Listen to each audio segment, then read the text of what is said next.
ہمارے گھر میں عجیب آواز آتی ہے۔ سلمان نے پیار سے اس کے بال سہلائے۔ کیسی آواز؟ نور نے ڈر کر کہا، رات کو کوئی دیوار کے پیچھے روتا ہے۔ سلما ہنسنے کی کوشش کرتی ہے۔ ہوا ہوگی بیٹا، لیکن سچ یہ تھا سلما بھی کئی راتوں سے وہ آواز سن رہی تھی، جیسے کوئی دھیرے دھیرے رو رہا ہو دیوار کے اندر سے۔ رات کے 3 بجے کریم کی آنکھ کھلی۔ اس نے دیکھا نور اپنے بستر پر نہیں تھی۔ نور! کوئی جواب نہیں آیا۔ پھر اسے ہلکی سی آواز سنائی دی، پیچھے والے اسٹور روم سے۔ وہ دھیرے دھیرے اندر گیا اور جو اس نے دیکھا اس کا خون جم گیا۔ نور اندھیرے میں کھڑی دیوار سے باتیں کر رہی تھی۔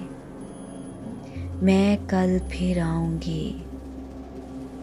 کریم نے فوراً نور کو پکڑا۔ کسی سے بات کر رہی ہو؟ نور نے معصومیت سے دیوار کی طرف انگلی کی۔ وہاں ایک آنٹی ہے، کہہ رہی ہے ان کا بیٹا بھوکا ہے۔ اسٹور روم میں کوئی نہیں تھا، صرف پرانی بوریاں اور مٹی کی دیوار۔ اس دن کے بعد نور عجیب ہونے لگی۔ وہ اکیلی بیٹھ کر ہنسنے لگتی، کبھی خالی کونے میں کھانا رکھ دیتی اور روز رات ایک ہی بات کہتی، وہ آنٹی بہت روتی ہے۔ سلما ڈرنے لگی۔ گاؤں والوں نے کہا یہ گھر اچھا نہیں۔ 20 سال پہلے یہاں ایک عورت اور اس کا بیٹا بھوک سے مر گئے تھے۔ کریم نے یہ بات ماننے سے انکار کر دیا۔ بھوک انسان کو پاگل کرتی ہے، بھوت نہیں۔ لیکن اسی رات سب کچھ بدل گیا۔ تیز بارش ہو رہی تھی، بجلی نہیں تھی۔ نور نیند سے اٹھ کر مسکرانے لگی۔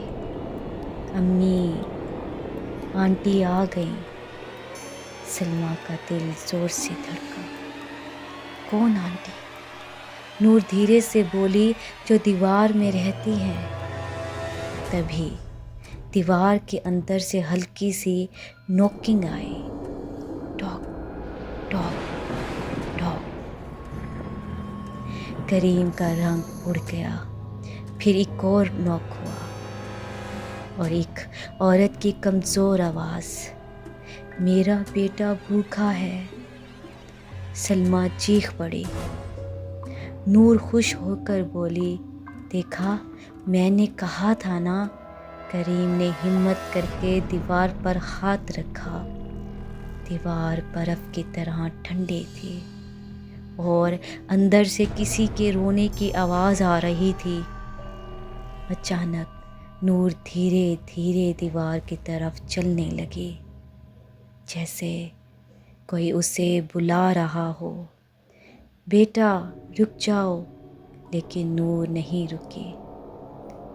اس نے دیوار پر ہاتھ رکھا اور مٹی ہلکی ہلکی ٹوٹنے لگی۔ اندر سے بدبو آئی، سڑی ہوئی۔ کریم اور سلما نے مل کر دیوار توڑنی شروع کی اور پھر اندر جو تھا اسے دیکھ کر دونوں کی چیخ نکل گئی۔ دیوار کے اندر ایک عورت کی ہڈیاں تھیں اور اس کے ساتھ ایک چھوٹے بچے کا اسکیلٹن۔ بچے کی ہڈی والی انگلیوں میں آدھی سوکھی روٹی تھی۔ سلما رو پڑی۔ نور دھیرے سے بولی، امی آنٹی کہہ رہی ہیں اب انہیں بھوک نہیں لگی۔ تبھی روم کی ہوا اچانک ٹھنڈی ہو گئی اور دیوار کے اندھیرے سے 2 کالی آنکھیں چمکیں۔ کریم نے فوراً نور کو اٹھایا اور باہر بھاگا، لیکن بارش میں پورا گھر ہل رہا تھا، پرانی چھت ٹوٹنے لگے، سلمیٰ چیخی، کریم! ایک زور کی آواز ہوئی، دھڑام! مٹی کا گھر گر گیا۔